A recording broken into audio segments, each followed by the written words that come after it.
ভাগৱতৰ প্ৰথমতে স্মৰণ কৰা হৈছে। ও দন্ত্য ন নগতি বিদ্য নাথ তময়ে শরণং প্রভু নগতি বিদ্যতে নাথ তম একং শরণং প্রভু পাপ পঙ্কে নিমগ্ন হো অস্মি ত্রাহিমাং মধুসূদনম। যে হে প্ৰভু, তোমাৰ চৰণৰ কিঞ্চিতমান কৃপা অবিহনে মোৰ জীৱন বৃথা। ন গতি বিদ্যতে নাথ তম একং শৰণং প্ৰভু, তোমাৰ চৰণৰ কৃপা ব্যতিৰেকে মোৰ গতি নাই। পাপ পঙ্কে নিমগ্ন হো অস্মি। পাপ মানে অপৰাধ।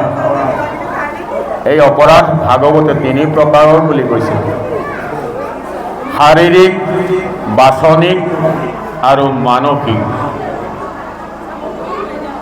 শাৰীৰিক, বাচনিক আৰু মানসিক। পংক মানে বোকা।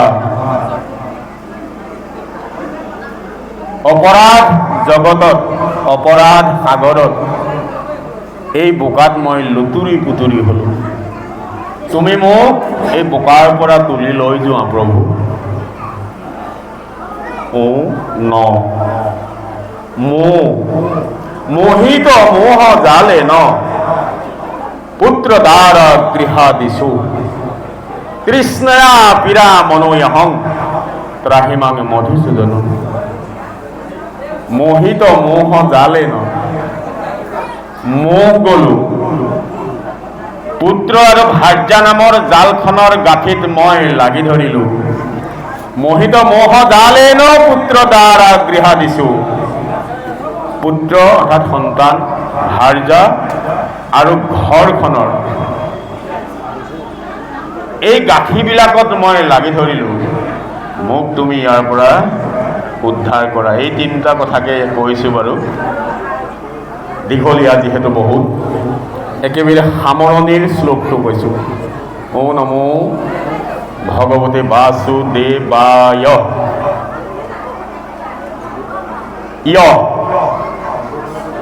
যত্ৰ যত্ৰ জনিষ্যু অস্মি স্ত্ৰীষু বা পুৰুষেষু বা যত্ৰ যত্ৰ জনিষ্যু অস্মি। মই য'তে যি যি শৰীৰ লৈ পৃথিৱীলৈ পুনৰ আহিব লগা নহওঁ কিয়, অৰ্থাৎ জৈতে তৈতে হৌক জন্ম মূৰ কৰ্ম ফলে। গুৰুদেৱ শংকৰদেৱে ইয়াৰ পদ ভাঙনি কৰিছে ভাগৱতত। যত্ৰ যত্ৰ জনিষ্যু অস্মি স্ত্ৰীষু বা পুৰুষেষু বা তত্ৰ তত্ৰাচলং ভক্তি ত্ৰাহিমাং মধুসূদনম। জৈতে তৈতে হৌক জন্ম মূৰ কৰ্ম ফলে থাকুক ভকতি তজু চৰণ কমলে। অৰ্থাৎ আমি কত পুণ্যৰ ফলত, কত পূৰ্বৰ সংস্কাৰৰ ফলত আহি আহি আহি আহি আমি মানুহৰ শৰীৰটো পাইছোঁ। গতিকে শাস্ত্ৰ ভাগৱতে কৈছে, ও দুৰ্লভ মনুষ্য জন্ম ভাৰততে পাইলো,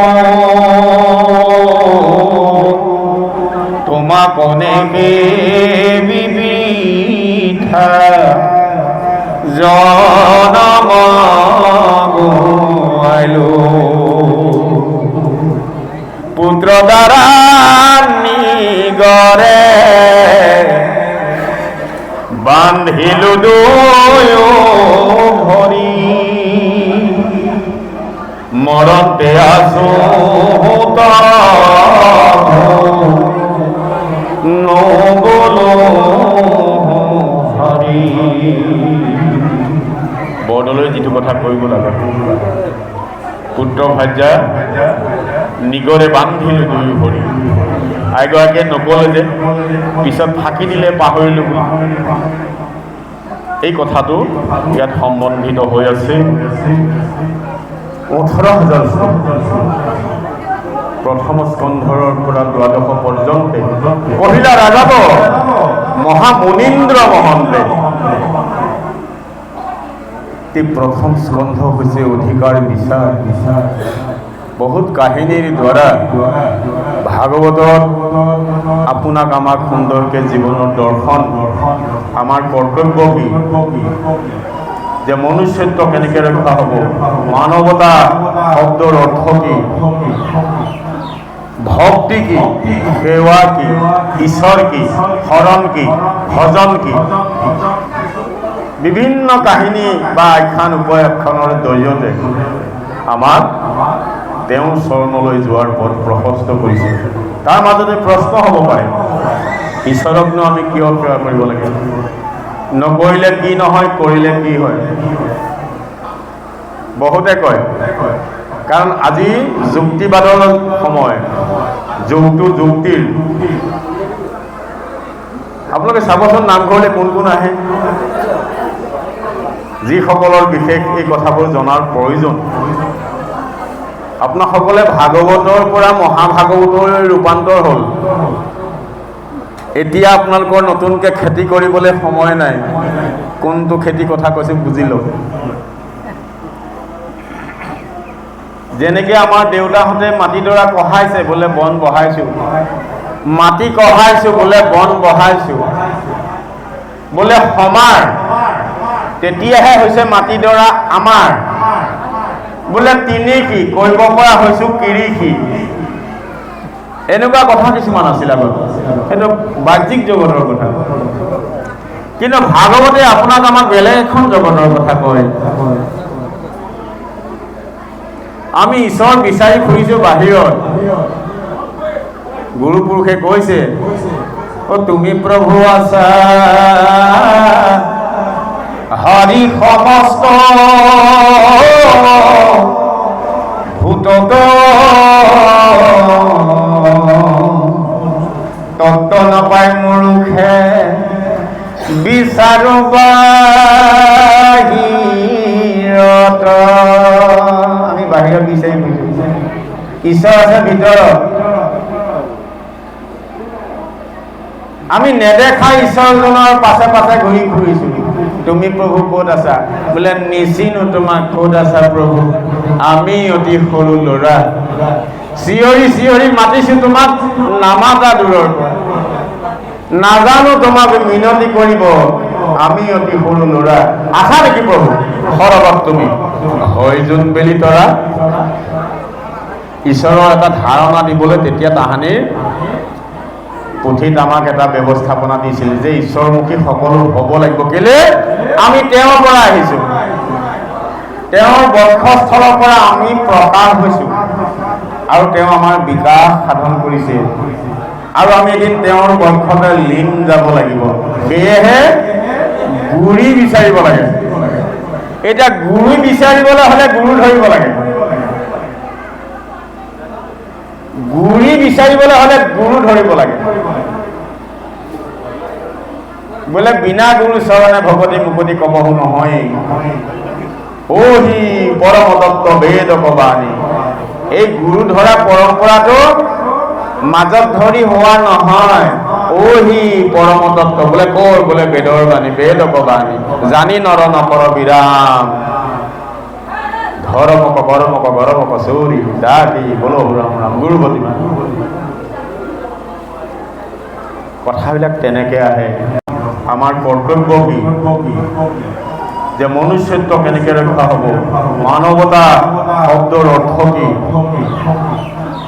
ভক্তি কি, সেৱা কি, ঈশ্বৰ কি, শৰণ কি, ভজন কি, বিভিন্ন কাহিনী বা আখ্যান উপাখ্যানৰ জৰিয়তে আমাক তেওঁৰ চৰণলৈ যোৱাৰ পথ প্ৰশস্ত কৰিছে।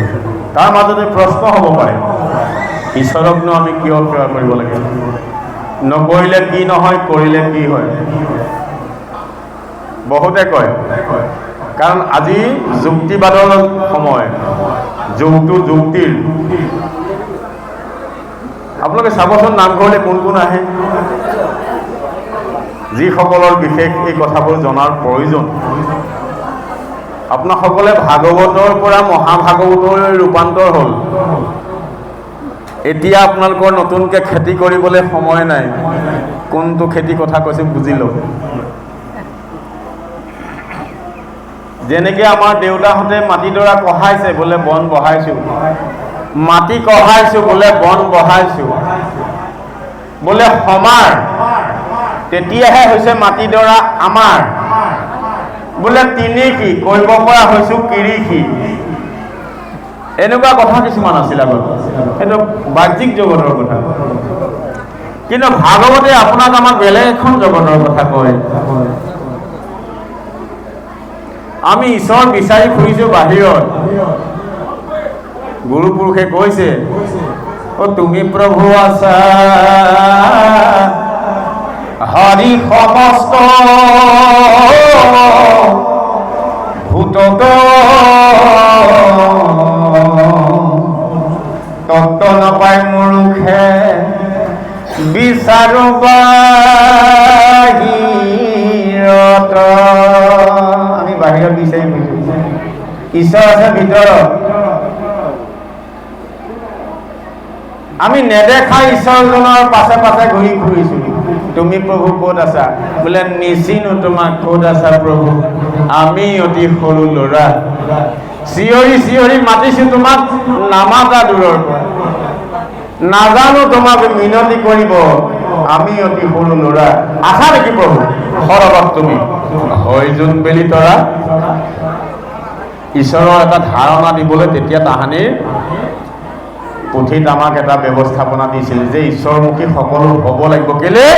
আমি তেওঁৰ পৰা আহিছোঁ, তেওঁৰ বক্ষস্থলৰ পৰা আমি প্ৰকাশ হৈছোঁ, আৰু তেওঁ আমাৰ বিকাশ সাধন কৰিছে, আৰু আমি এদিন তেওঁৰ বক্ষতে লীন যাব লাগিব। সেয়েহে গুৰি বিচাৰিব লাগে। এতিয়া গুৰি বিচাৰিবলৈ হ'লে গুৰু ধৰিব লাগে। গুৰি বিচাৰিবলৈ হ'লে গুৰু ধৰিব লাগে। বোলে বিনা গুৰু চৰণে ভগৱতী মুকতি কবহু নহয়, অহি পৰম তত্ত্ব বেদ কবাণী। এই গুৰু ধৰা পৰম্পৰাটো মাজত ধৰি হোৱা নহয়। অহি পৰম তত্ত্ব বোলে কৰ? বোলে বেদৰ বাণী, বেদ কবাণী। জানি নৰ নকৰ বিৰাম, ধৰ্মক কৰ্মক গৰমক চৌৰি ডাকি বলো ৰাম ৰাম গুৰুপতি।